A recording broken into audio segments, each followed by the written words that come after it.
quieran venir. Amén. Bien. Qué bueno es poder estar juntos y compartiendo las cosas de Dios, ¿no? Cada día que nos juntamos en la casa, en esta nuestra casa, donde venimos con distintas ansiedades, con distintos motivos, con distintas motivaciones, con distintos deseos, algunos más entusiasmados, otros más apagados, de acuerdo a lo que hemos pasado durante la semana, ¿no? A veces venimos casi por obligación. ¿Cuántos vinieron por obligación hoy?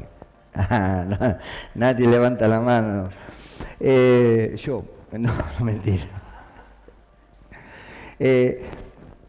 Pero qué interesante que hoy vos puedas estar acá, usted pueda estar acá. Porque si bien que cada día tenemos que buscar al Señor, cada día necesitamos vivir esa experiencia personal con Cristo. O sea, el Evangelio no es simplemente iglesia, o mejor dicho, cultos. El Evangelio es poder ir incorporando a través de la fe todo lo que Dios nos enseña para que a través de su palabra podamos ir creciendo y teniendo una experiencia de vida para poder vivir lo que Dios quiere que vivamos como iglesia de Jesucristo. Ahora, cuando nos juntamos en la iglesia, nos juntamos porque necesitamos primero compartir y sociabilizar con nuestros hermanos, porque somos un cuerpo, porque nos necesitamos, porque necesitamos ser ministrados a través de la palabra. Necesitamos adorar a Dios juntos. Si bien que usted puede adorar a Dios desde cuando se está bañando en el baño a cuando está caminando por la calle o va en su vehículo, usted puede estar adorando a Dios. Pues no suelte el manubrio cuando vaya manejando, pero sí puede ir adorando a Dios y puede ir sirviendo a Dios. Pero qué lindo cuando nos juntamos, qué lindo es cuando estamos los hermanos juntos, dice la palabra, en armonía. Y que esta noche podamos estar en un mismo espíritu, rogándole a Dios que mientras estemos predicando y compartiendo esta palabra, Dios se pueda estar moviendo en usted. Y si hay alguna necesidad, preséntesela al Señor. Mientras estamos compartiendo esta palabra, dígale a Dios en su voz baja así: Señor, yo quiero hoy recibir algo de tu parte. Que tu palabra pueda tocar las fibras más simples y sencillas de mi corazón. Quiero ser ministrado por el Espíritu Santo. Porque una de las cosas que tenemos que resurgir o levantar en nuestra vida es que podamos disfrutar del gozo del Espíritu de Dios.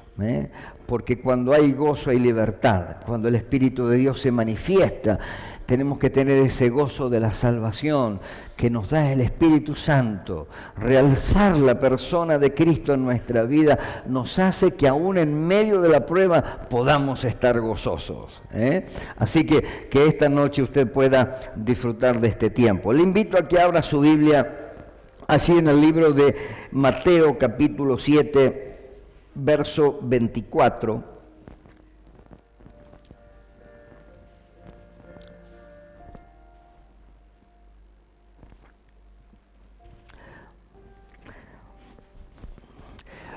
Puse como título a este sermón Construyendo nuestra casa espiritual.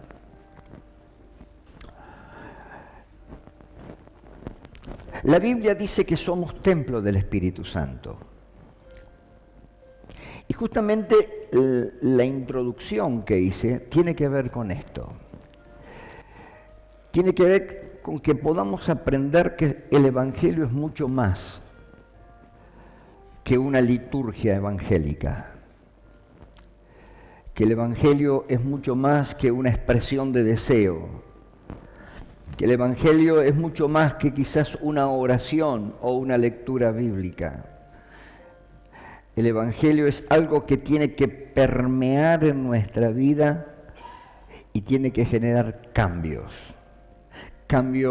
en nuestras conductas, cambios en nuestra manera de pensar, tiene que generar cambios en nuestra manera de hablar, tiene que generar cambios en nuestra manera de actuar.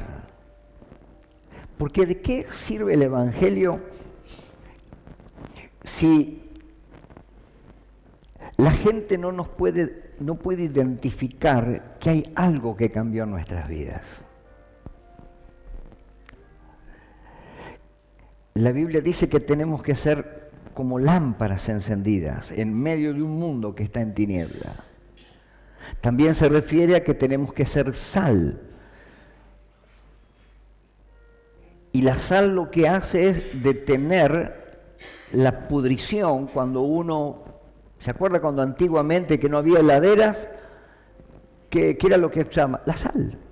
Se ponía la carne en la sal, el famoso chasqui era, ¿no? Chasqui. Charqui, ahí está, me faltó la R, charqui.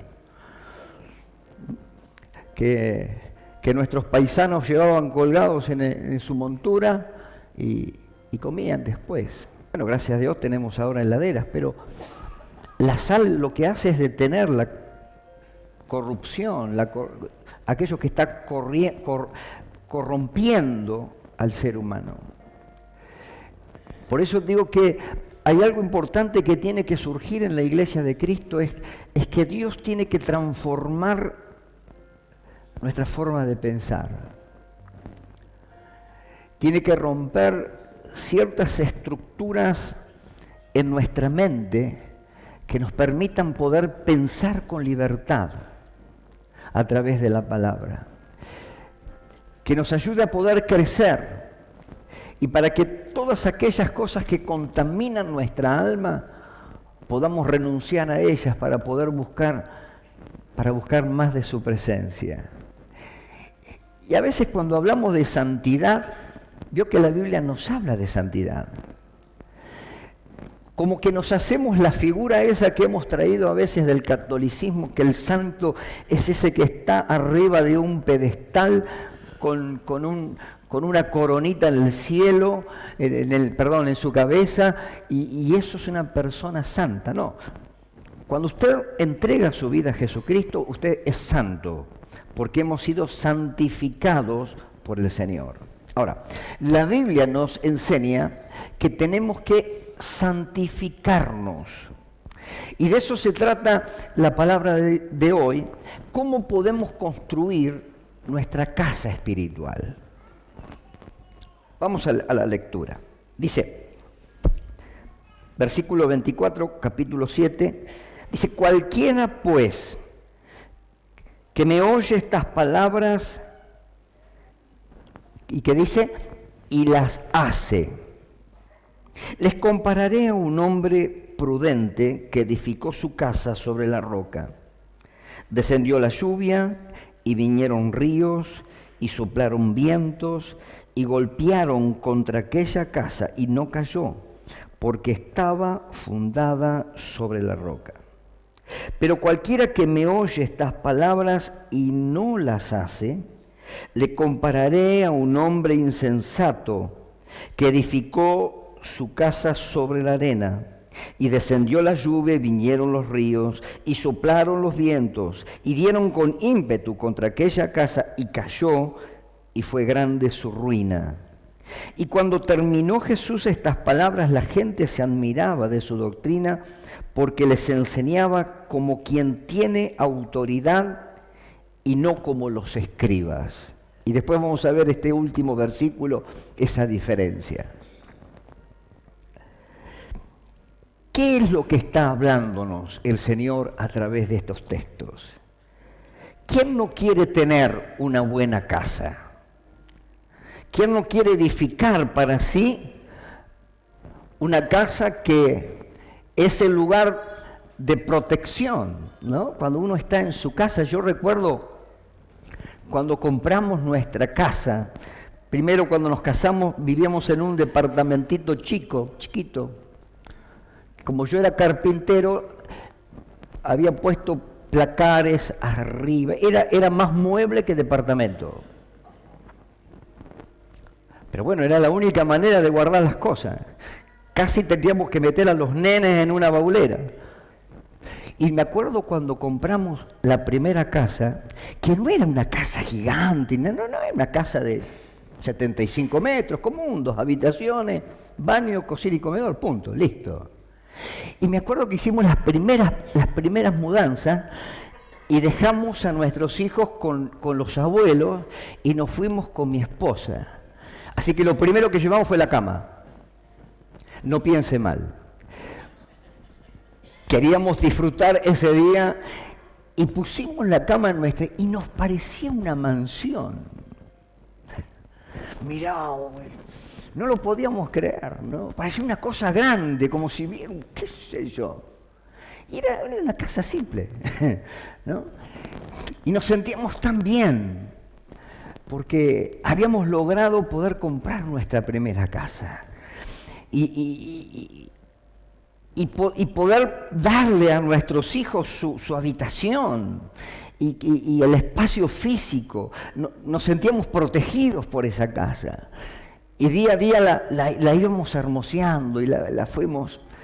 Y era un tiempo de escasez, así que mi esposa hacía flores de semillitas y llenó el jardín de flores.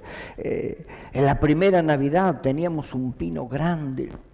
La vecina nos regaló como 2000 lucecitas, así que arbolamos, hermoso. Pasábamos, disfrutábamos de esa casa porque era nuestra casa, que nos daba protección, que nos da confort, que nos da seguridad, porque dentro de nuestra casa nos sentimos que estamos cuidados, que estamos protegidos.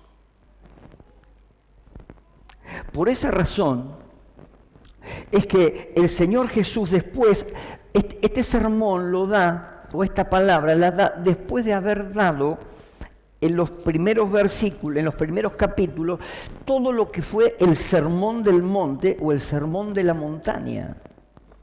Donde el Señor allí en ese sermón famoso de la montaña o del monte, Él plantó los principios del reino. Como dijo Juan el Bautista, yo tan solo los bautizo en agua, mas el que viene detrás de mí, Él los va a bautizar en Espíritu Santo y fuego. O sea, en realidad, el que es importante, el que viene detrás de mí. Por eso después dijo, es necesario que yo mengüe para que Él crezca. Y Jesús allí cuando comienza a dar aquel sermón, lo que está tratando, la gente estaba acostumbrada a manejarse por la ley, profetas, y por eso después vamos a ver ese último versículo que es tan significativo, ¿no? Estaban acostumbrados a los escribas y a los fariseos, que eran tan leguleyos, todo ley, ¿no? Pero cuando Jesús vino a plantar su reino en la tierra, comenzó a traer enseñanzas de vida. Y eso revolucionó el plano espiritual de aquella época. E inmediatamente después de ese sermón del monte, que usted puede durante la semana, si quiere, ir leyendo todos los capítulos anteriores del Evangelio de Mateo y va a encontrar las enseñanzas de Jesús. Él introduce esta palabra y dice, cualquiera pues que me oye estas palabras y las hace. En el versículo paralelo de Lucas dice, no tan solo el que me dice Señor, Señor, entrará en el reino de los cielos. Y él quiere hacer una introducción para que podamos entender que no es tan solo lo que decimos, sino que nuestro evangelio es un evangelio que lo aceptamos ¿por qué? Por fe. El que cree, dice la palabra, será salvo. Y acá quiero hacer una salvedad porque a veces se tiene esta idea errónea de decir, bueno, yo ya creí, ya soy salvo, entonces puedo vivir mi vida como quiera, si mejoro o no. Pero no, la Biblia nos habla de santidad. Y la fe no es simplemente decir yo creo en el Señor, sino que la fe nos tiene que transformar. Porque la fe genera en nosotros el querer hacer la voluntad del Señor.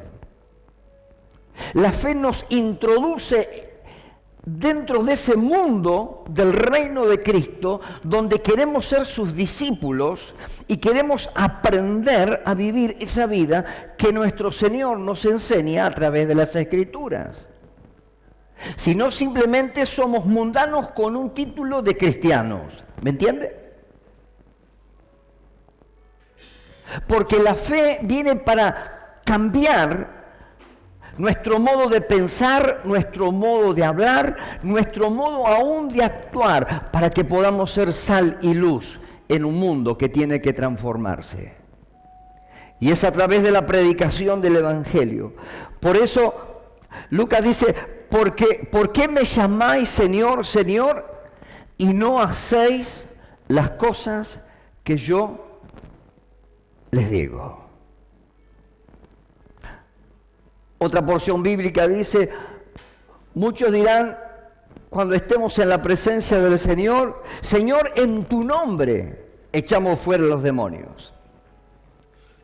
Señor, ¿te acordás cuando yo me paraba en el púlpito y predicaba con tanto fervor? Señor, y de pronto el Señor dirá, apartaos de mí, obradores de maldad. Por eso que la Biblia tenemos que leerla y aprender a leerla dentro del contexto general. Hoy tenemos un evangelio en muchos casos de personas que viven un evangelio descontextualizado, que toman ciertas frases del evangelio, las descontextualizan y generan un pretexto de un texto. Y sin querer entran en una deformación de generar su propio evangelio. Por eso dice la palabra, les compararé, aquel que oye mis palabras y las hace, le compararé a un hombre prudente, un hombre que planifica, un hombre que sueña, un hombre que tiene visión, un hombre que genera pasión dentro de él, porque el poder del Espíritu de Dios está en él. Dice, descendió lluvia y vinieron ríos, soplaron vientos y golpearon contra aquella casa y no cayó porque estaba fundada sobre la roca. Después da el otro ejemplo, él está haciendo una analogía de todo esto, pero cualquiera que me oye estas palabras y no las hace, les compararé a un hombre insensato que edificó su casa sobre la arena y descendió lluvia y vinieron ríos y soplaron vientos y dieron con ímpetu contra aquella casa y cayó y fue grande su ruina. O sea, pone este paralelismo de dos hombres, uno que fue prudente, uno que planificó, uno que soñó, uno que quizás le costó más tiempo poder construir su casa. Pero en Lucas, en el mismo texto paralelo, dice que él ahondó primero. Vio que nosotros somos mucho de hacer las cosas rápido. Creo que a todos nos pasa, ¿no? Queremos las cosas rápido, queremos evitar los procesos. Pero cuando uno cree en el Señor Jesucristo, una de las cosas que más tiene que aprender a través de la fe es la paciencia. Por eso siempre cito a Santiago 1 cuando dice, la prueba de vuestra fe, ¿qué es lo que produce? Paciencia. Para que sea la obra completa en ustedes y no les falte cosa alguna. Y Jesús toma esto y nos enseña a través de esta palabra que el ingreso al reino se recibe por fe. Sin embargo, tal fe producirá estas características en la vida de la persona que nos lleva a poder confiar en Él y en la verdad, en sus verdades. Por eso son pruebas válidas para determinar quién pertenece al reino de Dios, y sin la transformación de la vida que el Espíritu de Dios produce en nosotros, nadie podría vivir esta clase de vida jamás. Por eso es que no es simplemente hacer una oración de entrega al Señor, sino es tener la convicción de que tengo que abrazar el Evangelio con pasión. Y cuando hablamos de santidad, hablamos de cambio, es algo que el Espíritu Santo genera dentro de nuestras vidas. No es que el ser santo es que tenemos que andar con cierta vestimenta, tenemos que andar todo el día con una Biblia debajo del brazo, que tenemos que hablarle en lengua al vecino, o no. Como siempre digo, los cristianos verdaderos somos personas normales.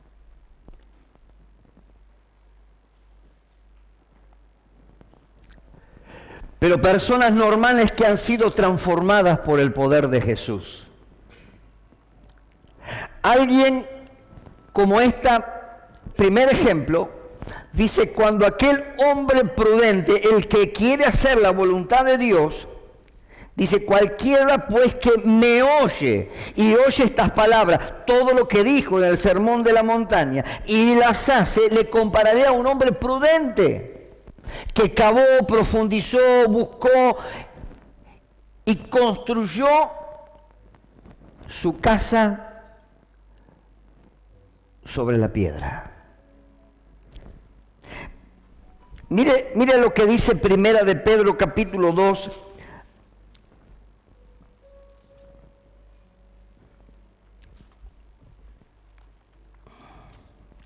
Permítame que lo busque. Dice, capítulo 2, verso 4, dice: acercándoos a él, piedra viva, desechada ciertamente por los hombres, mas para Dios escogida y preciosa. El verso 5 dice: vosotros también, como piedras vivas, sed edificados como una casa espiritual y sacerdocio santo, para ofrecer sacrificios espirituales aceptables a Dios por medio de Jesucristo. ¿Qué es lo que está diciendo Dios? Que tenemos que edificar, construir nuestra casa espiritual en Cristo Jesús. Así que vamos a ver algunas cosas que tienen que ver con ese compromiso de poder buscar a Dios a través de nuestra fe. Algunas cosas que el Señor resalta o recalca en ese sermón del monte. Lo primero, como ser no albergar ira en nuestro corazón.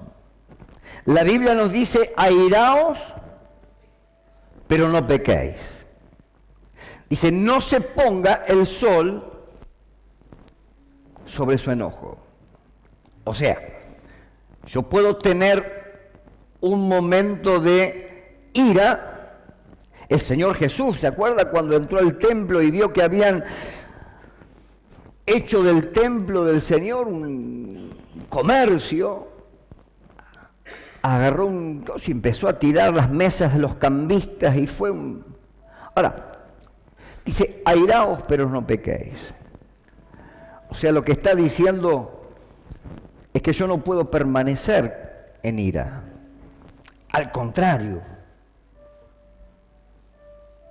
No albergar esa ira en mi corazón. Mateo 5:22 dice, pero yo digo que cualquiera que se enoje contra su hermano será culpable de juicio, y cualquiera que diga necio a su hermano será culpable ante el concilio. Y cualquiera que le diga fatuo quedará expuesto al infierno de fuego.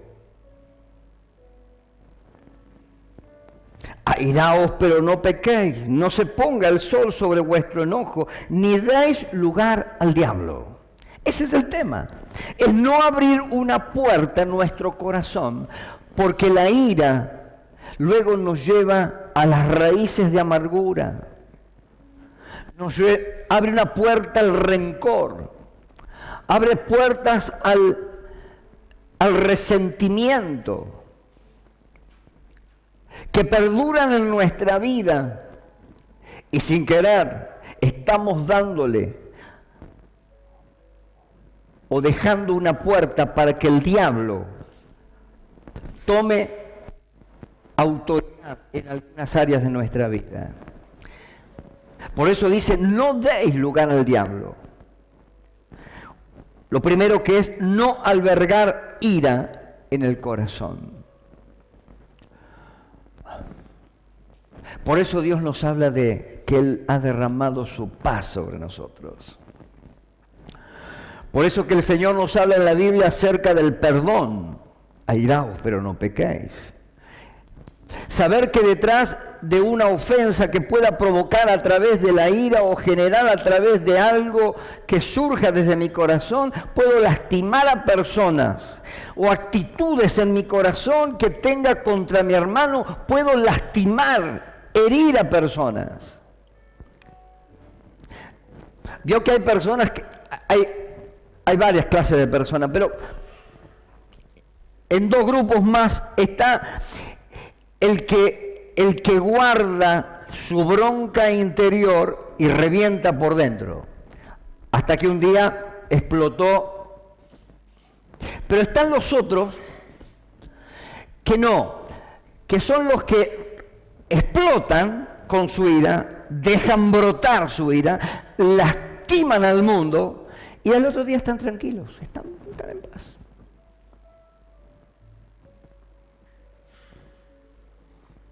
Soltaron la cincha. Pero sepa que cada vez que uno no puede tener el dominio propio sobre su carácter, podemos herir a nuestros hermanos. Por eso dice la Biblia, airaos, pero no pequéis.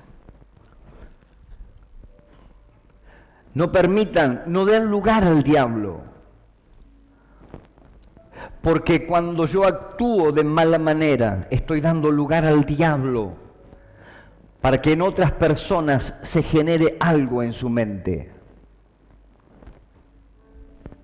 Lo segundo, que está muy ligado a esto, es amar aún a nuestro enemigo. El texto, el mandamiento bíblico dice, ama a tu prójimo como a ti mismo. ¿Y quién es para usted su prójimo?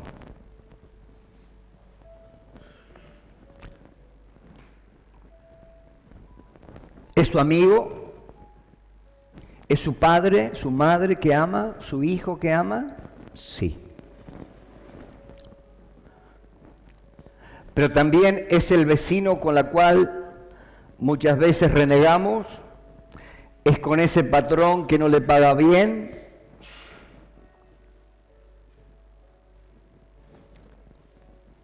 el vecino que le echa la basura de su vereda a la suya, o le pone la bolsa de basura en su tacho.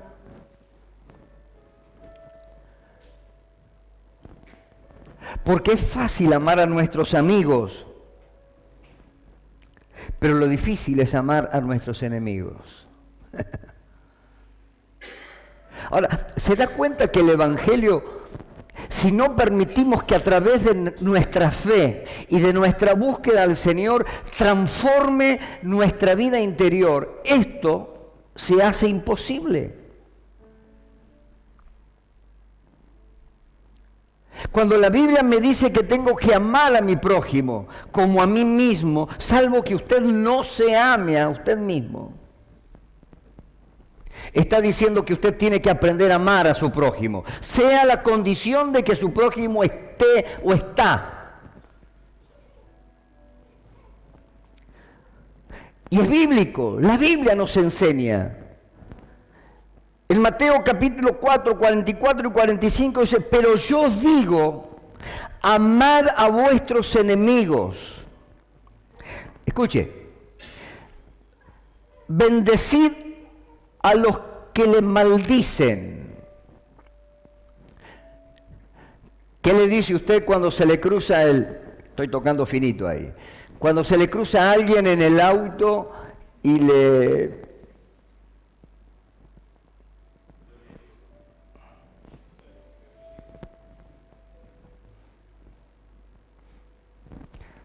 que te recontra?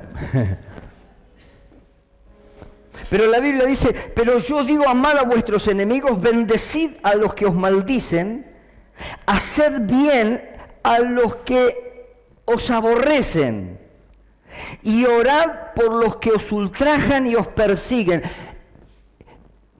No es mi Biblia esta, búsquelo, que su Biblia es la misma que la mía.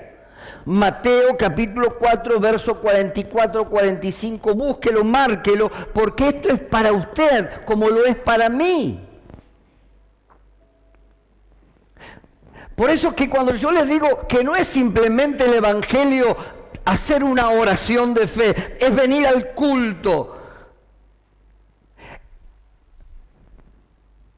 sino es cambiar, y solamente Dios puede generar en nosotros, porque dice que Él derramó su amor sobre nuestras vidas. Y solamente a través del amor de Jesucristo, que es una de las características del fruto, escuche, del fruto del Espíritu. O sea, los frutos del Espíritu los genera ¿quién? El Espíritu, valga la redundancia. Y para ello yo tengo que pedirle a Dios que Él me llene con su Santo Espíritu, porque solamente a través del Espíritu Santo es que mi vida va a poder lograr estos cambios. Piense a quién no ama usted.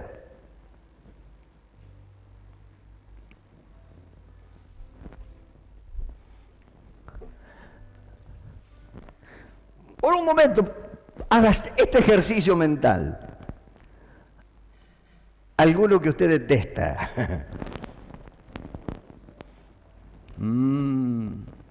Los veo todos con carita de yo no soy.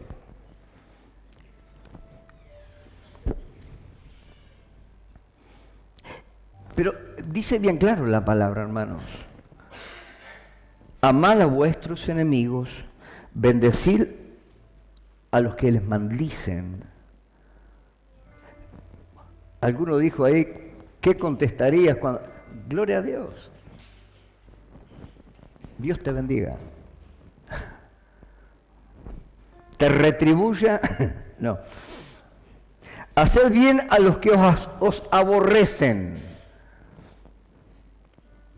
Normalmente nos gusta bendecir a los que nos bendicen. A nuestros amigos, a la gente amada, a la gente querida, o a alguno que por ahí nos mueva misericordia.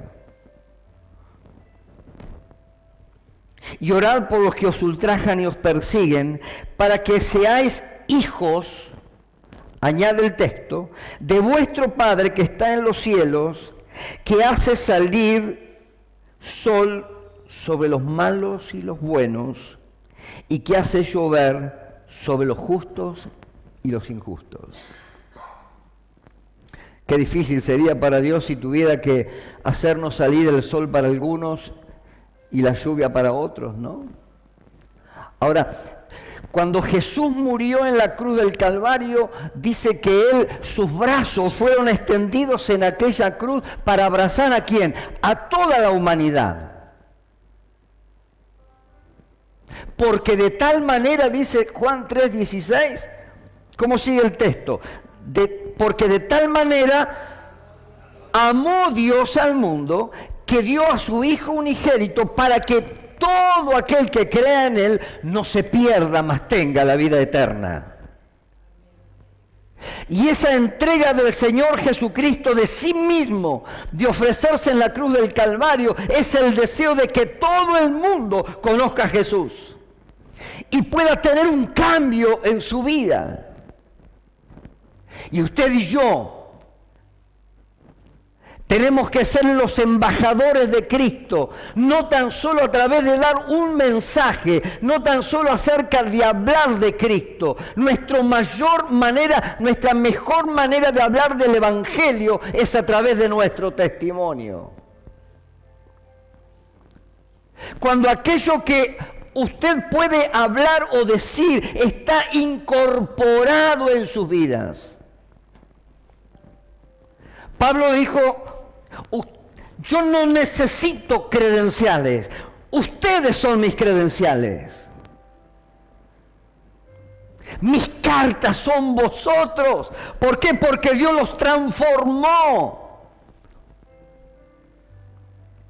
Y la gente tiene que ver en nuestra vida que mucho más allá de lo que hablamos o que decimos o de la manera que nos manifestamos en la sociedad, tenemos que dar ejemplo de que nuestra vida a través de nuestra fe ha sido transformada.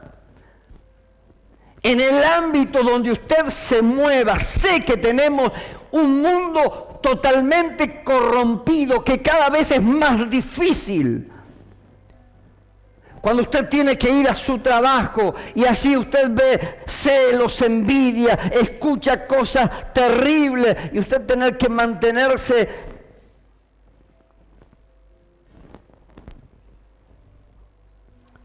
Pero este texto es fundamental. Amar a nuestro enemigo. Obviamente que también a nuestro amigo. Pero lo damos por hecho, lo damos por entendido, que es fácil amar a nuestro amigo. El tema es bendecir al que no amamos. Haga un ejercicio esta semana. Hágale un presente a alguien que usted no ama.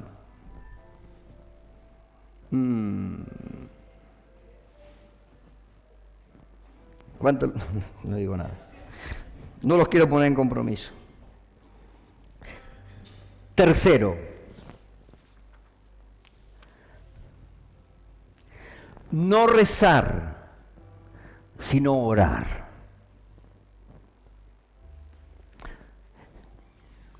Porque el rezo, usted dice, bueno, pero los que rezan son los católicos. Mire, a veces hasta los evangélicos también rezamos. Porque cuando no oramos con inteligencia, a veces somos como pequeños robots que repetimos las mismas oraciones. Y generalmente son oraciones egoístas. Como decía mi papá, si hay algo que nos asemeja como ovejas del rebaño del Señor, es que balamos como las ovejas. Estamos todo el día, bendíceme, ayúdame, guárdame, protégeme, y estamos todo el día,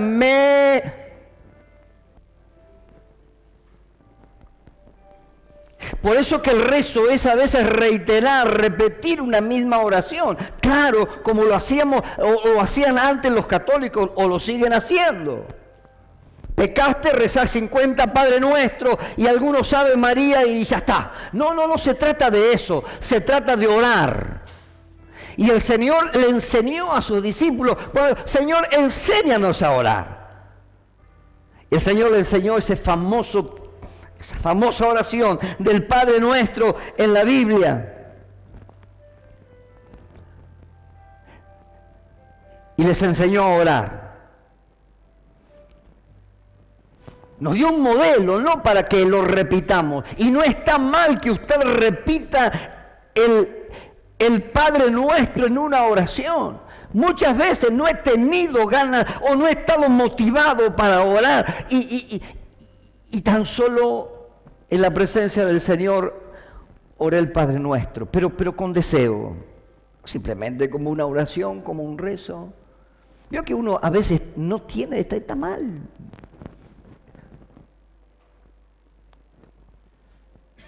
O estás con algún problema, alguna situación y no tenés ganas, no, Señor, y la verdad no me nace hoy de hablar con vos. ¿No le pasó a usted alguna vez esto? No, claro, me pasa a mí nada más.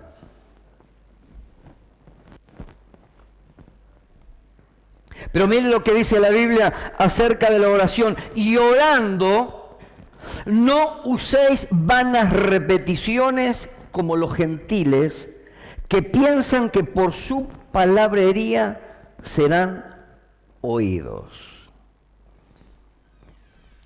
Por eso cuando les hablo, que les digo, les enseño que nuestra oración tiene que nacer desde nuestro corazón. Puede usted orar una oración de segundos, como puede orar una hora si quiere, pero que nazca en su corazón, con sinceridad. A veces he escuchado algunas oraciones, oh Señor, amado Padre Celestial, con un argumento, ¿vieron? Y el Señor pone, ¿qué te pasa? Hoy te levantaste con todo el... Qué lindo cuando podemos abrir nuestro corazón con sinceridad. ¿Cómo le hablaba a usted a su papá? Bueno, antiguamente por ahí capaz que sí, era duro, te manejaban con la vista o eso, pero no creo que nunca le hayas dicho, oh Señor, ¿puedo abrir la heladera de casa para comer, para abrir la mermelada? ¿Verdad que no?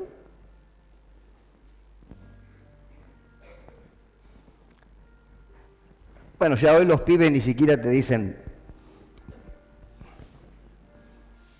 y los amigos de los pibes tampoco. Pero qué lindo que cuando aprendamos a orar, seamos simples y sencillos. Aun cuando usted tenga que hacer una oración espontánea.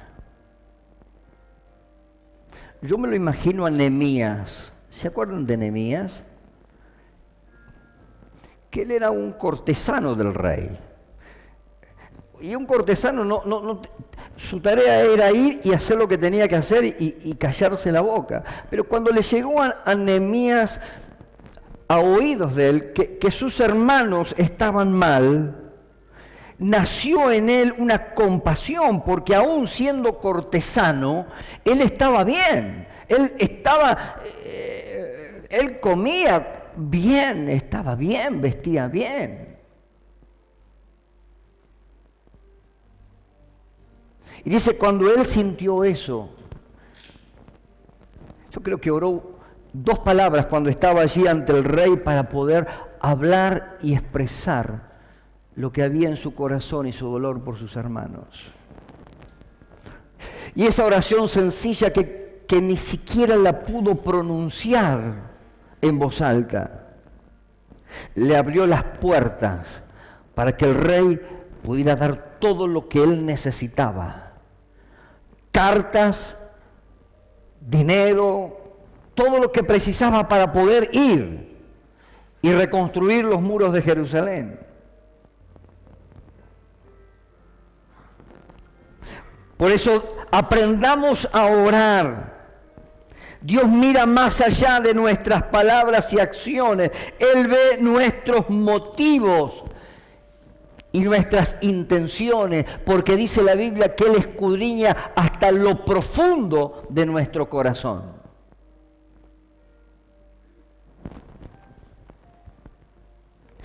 Por eso que es imposible engañarlo a Dios. Y es sumamente importante ser sinceros y honestos con Él. Evítese las palabras difíciles cuando le digan, hermano, ore. No rebusque cosas para decir, ay, qué linda oración que hizo el hermano. qué bonitas palabras. Para los hermanos, porque Dios no lo escuchó.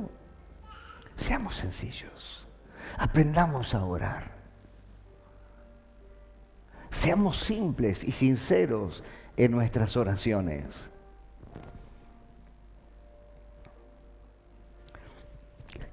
Quinto. No, me salté un punto. El cuarto. Evite el afán y la ansiedad. Dice la palabra, por nada estéis afanosos. Por tanto os digo, no os afanéis por nuestra vida, que habéis de comer o que habéis de beber, ni por vuestro cuerpo que habéis de vestir. ¿No es la vida más que el alimento y el cuerpo más que el vestido?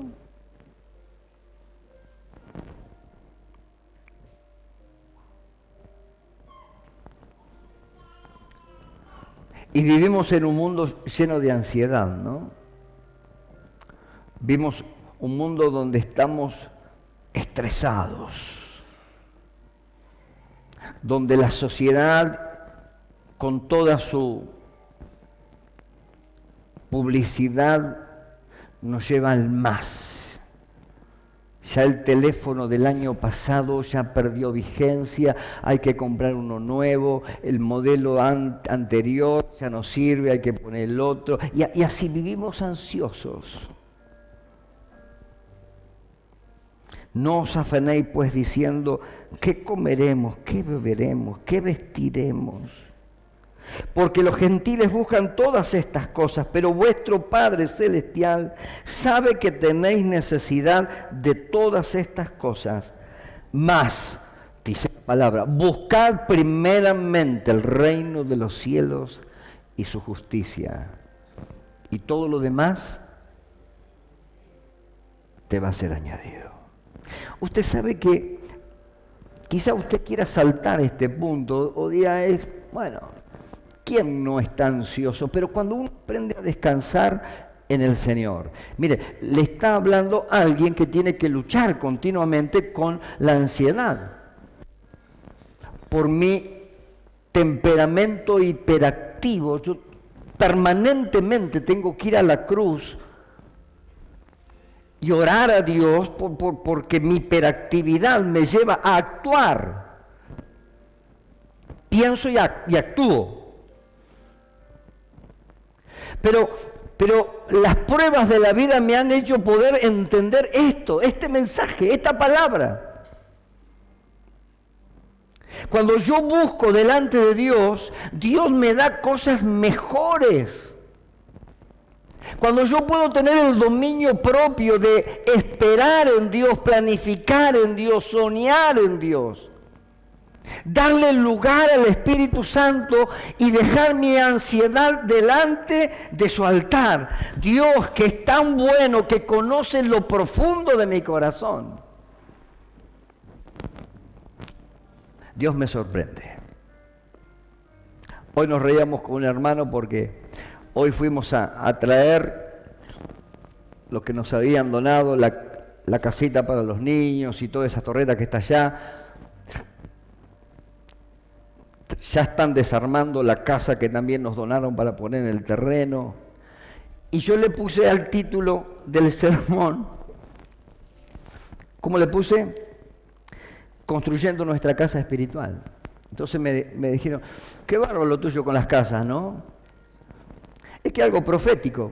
Nos regalaron la casa chiquita, nos regalaron la casa más grande y después vendrá la otra casa más grande que es el templo. Ahora, qué lindo es saber esperar en Dios. Quiero compartirles algo que es realmente íntimo de mi corazón. Cuando pensaba y soñaba en esa plaza para los niños, lo que estaba pensando es justamente lo que nos donaron. Hasta el mismo material, y aun cuando en mi mente buscaba alternativas de cómo poder construirla, Dios que conocía mi corazón, lo suplió de la misma manera que soñaba. Ahora, mire qué bueno es Dios cuando aprendemos a esperar en el Señor. Quinto, evita el juzgar a otros ligeramente. ¿Vio que somos de juzgar a la gente o no? Y somos también de prejuzgar a la gente. A veces sin conocerla. Cuando alguien toca tu puerta para pedirte algo o para ofrecerte algo, ya marcamos una diferencia. Claro, estamos en un momento de inseguridad y de muchas cosas, pero somos de prejuzgar primero. O si viene alguien que no nos gusta mucho la cara o su gesto, y ya este debe ser un renegado. O si viene alguno con la gorrita torcida, bueno, ya lo tildamos de tal o cual cosa. O alguno con algún arito. Usted sabe, le voy a confiar algo que siempre soñé, no lo voy a hacer porque se lo estoy revelando a usted. Pero un día pensé, me voy a poner un arito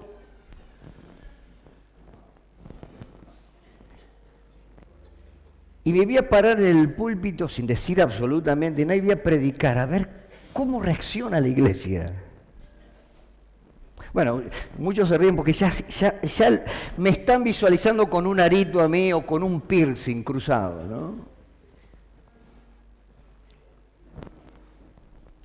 No digo ninguna cosa rara en la cabeza porque no tengo mucho para hacer, pero por eso pensé en un arito, qué sé yo. Digo, a ver cómo reaccionaría la iglesia.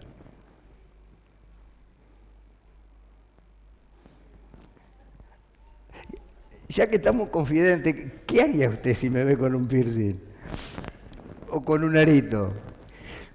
Seguramente que cuando termina la palabra, lo que menos usted escuchó fue el sermón. ¿O no? ¿Qué le habrá pasado al pastor? ¿Se enloqueció?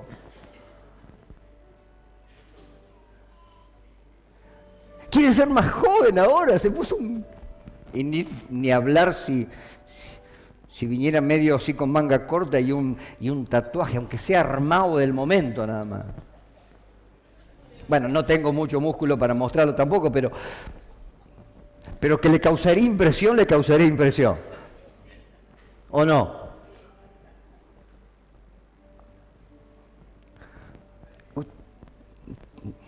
Tuve ganas, ¿eh? No, se lo confío porque no lo voy a hacer, pero ¿quiere que lo haga? Evite juzgar ligeramente. Evite juzgar a otros ligeramente. Jesús dijo, también instituye ciertos parámetros de la palabra estrictos respecto al juzgar a los demás. En el Sermón del Monte Jesús nos enseña diciendo, no juzguéis para que no seas juzgado, ya que en la misma forma en que juzgamos seremos nosotros también juzgados. El Señor nos llama a no hacerlo, porque esto es como el boomerang. ¿Vio eso que usan? Usted lo tira bien lejos, pero como va, viene. Y el juzgar a nuestro prójimo, dice, no juzguéis si no quieren ser juzgados. Y uno tiene que pensar en esto, que lo que sembramos, cosechamos. Ay, ¿por qué me critica? Y algo habrás hecho. Y tiraste tan lejos el boomerang que hoy no te diste cuenta. Y te agarró distraído y te pegó en la nuca y te desnucó. Entonces, todos estos principios que tienen que ver con poder construir nuestra casa espiritual, nuestra casa de fe, con ser transformados en nuestra vida interior, para decir yo puedo vivir una vida en Cristo, que aquellos que me ven que soy distinto, no porque llevo una Biblia, no porque me he visto de tal o cual manera,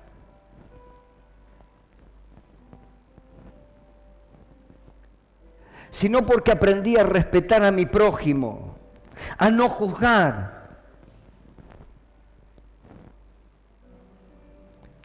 Dice, ¿y por qué mirás la paja que está en el ojo de tu hermano y no echás de ver la viga que está en tu propio ojo? O como dirás a tu hermano, déjame sacar la paja de tu ojo y he aquí la viga en el ojo tuyo. Hipócrita, saca primero la viga de tu propio ojo, entonces verás bien para sacar la paja del ojo de tu hermano. ¿Sabe por qué a veces cometemos esto y hacemos esto? Porque creemos o nos creemos superiores a los demás. Porque creemos que somos tan santos que todos los demás son pecadores. Y eso es lo que la Biblia nos enseña que hacían ¿quiénes? Todos aquellos que comparaban a Jesús, los escribas, los fariseos, leguleyos. ¿Cuáles son los leguleyos? Aquellos que quieren tomar la palabra de una forma tan estricta y aún descontextualizada. Ah, pero yo hice esto.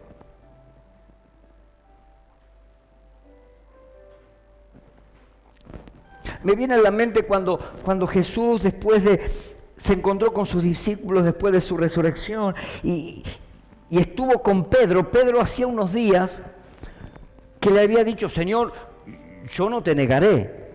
Y Jesús le dijo, mira, Pedro, te digo que no solamente que me vas a negar 3 veces, cuando el gallo cante la tercera vez vas a negarme. No, Señor, por favor. Y lo negó. Pero después se encuentra con Jesús. Y Pedro tenía eso, que era vehemente, el tipo vehemente. Iba a decir otra palabra, pero vehemente. ¿Usted me entiende? Pero por el otro lado, también era el tipo que después reconocía. Y cuando se encontró con Jesús,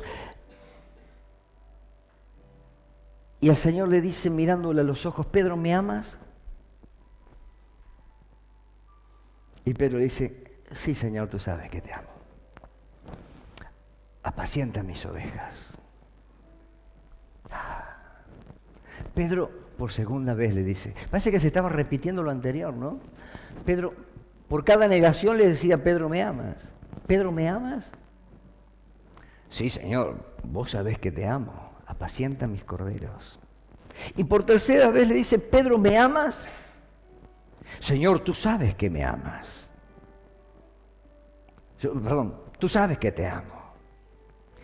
Y dice la Biblia que después de esto pasó por ahí otro de los discípulos.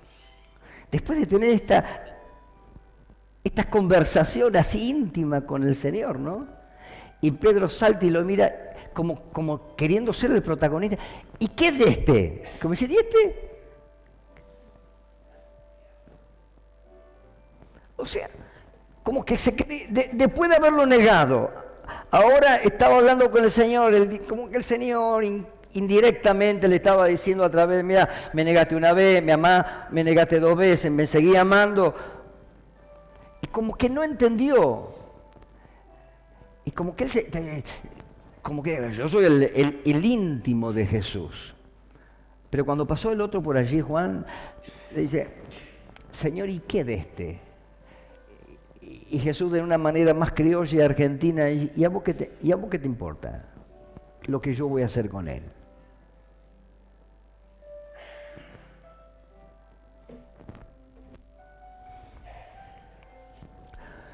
Sexto y terminamos.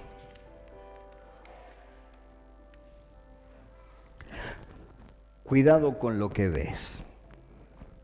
Había un viejo coro que cantábamos en la escuela dominical que decía, cuidadito los ojitos lo que miran, pues hay un Dios de amor que mirando está, cuidadito los ojitos. Y así seguía, cuidadito los oídos, todo eso.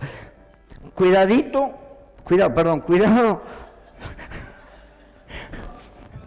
cuidado lo que ves.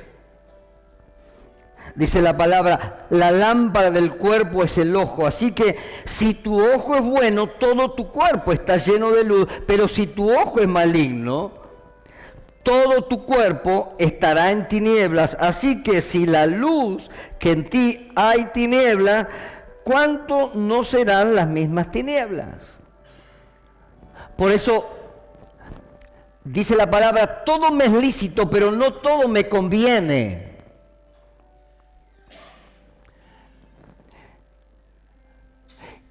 Y la lámpara de nuestro cuerpo son nuestros ojos.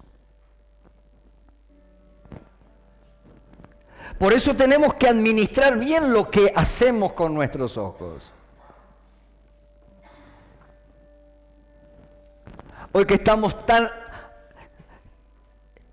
tanto acceso al internet, a las redes, al Netflix y a todas las otras plataformas que usted pueda tener en su televisión. ¿Le es lícito mirar televisión? Sí, claro que le es lícito. Ahora, no todo le conviene. Usted puede mirar lo que quiera. Pero usted tiene que ser sabio a la hora de saber y escoger aquello que va a edificar su vida. Porque dice que los ojos de nuestro cuerpo, de nuestra vida, son los ojos. Y para poder mantenernos en santidad, debemos cuidarnos. Amén.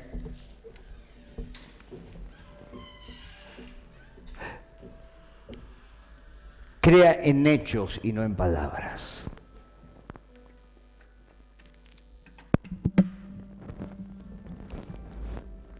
El Evangelio no es simplemente oídos. Por eso Job, que era un hombre justo, llamado por Dios, él termina diciendo, de oídas te había oído, mas ahora mis ojos te ven. Si usted quiere construir su casa espiritual, genere hechos. Permita que la palabra cambie su vida, cambie su forma de hablar, cambie su forma de actuar. Y va a disfrutar de todo aquello bueno, grande, precioso que Dios tiene para usted. Amén. Póngase de pie, vamos a orar.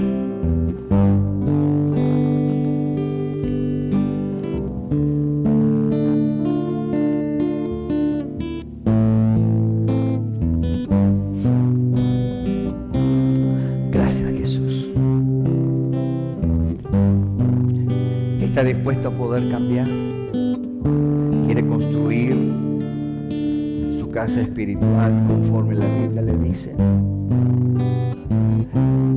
Y he ahondado en muchos textos bíblicos para que usted sepa que en la palabra usted tiene la corrección, que en la palabra tiene las herramientas que le van a ayudar poder trascender en su vida espiritual y cada día acercarnos más a la luz de Cristo.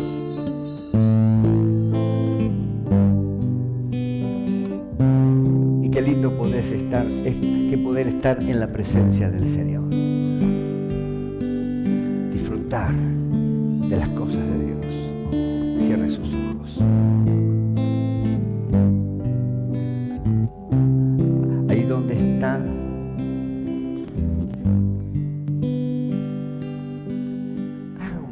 de compromiso.